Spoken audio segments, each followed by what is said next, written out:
దేవుడి వెతుక్కుంటా మన దగ్గరకు వచ్చినాడు. ఈ రాత్రి ఎక్కడ వెళ్ళబాకనామా, ఈ రాత్రి ఈ స్థలంలో దేవుడు బిడ్డలారా, దేవుడే మనల్ని వెతుక్కుంటా ఈ స్థలానికి వచ్చి, ప్రయాసపడి భారం మోయిచున్న సమస్త జనులారా నా యుద్ధకు రండి, నేను మీకు విశ్రాంతి కలగజేస్తానని చెప్పి మనందరి పిలుస్తున్నాడు. మనందరి ప్రయాసంతో భారంతో ఎంత కష్టపడ్డా, ఎంత దుఃఖపడ్డా, ఎంత రోదనం చేసినా, మనకి ఏ దిక్కు లేకుండా శాపగ్రస్తమైన మన బ్రతుకులు ఉన్నప్పుడు మన బ్రతుకులు మార్చి మనం అందరం ఆయన పిల్లలమని, ఆయన ఆశీర్వాదాలు మనకు అనుగ్రహింపచేసి ఆయన నిత్య రాజ్యానికి వారసులుగా చేయడానికి దేవుడు మనల్ని దయ కలిగి ఉండి ఈ రాత్రి దేవుడే మనల్ని ఆహ్వానిస్తున్నాడు. అమ్మా, ఈ భయంకర దురవస్థను చూసి అంధకారంలో కూర్చున్న వారికి వెలుగు కలగజేయడానికి యేసు ప్రభు ఈ భూమి మీదకి వచ్చినాడు. కాబట్టి యేసయ్య రక్షకుడు ఈ రాత్రి వీళ్ళందరి ఆహ్వానిస్తున్నాడు.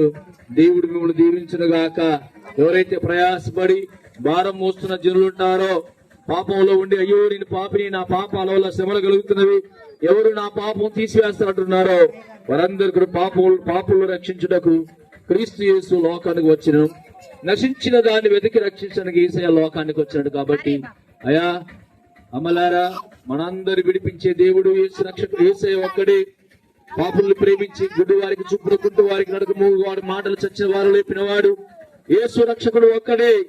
ఎవరైతే యేసు ప్రభువును విశ్వసిస్తారో వారందరి ప్రభు విడిపించి రక్షించడానికి సామర్థ్యం గల దేవుడు. కాబట్టి ఈ రాత్రి దేవుడిని రక్షించి బలపరచును గాక. ఆమేన్, ఆమేన్, ఆమేన్. అమ్మాయిలందరూ పిల్లలందరూ ఇక్కడ రండి, పిల్లలు రండి, పిల్లలందరూ కరపత్రులు పెద్దలకి ఇవ్వండి.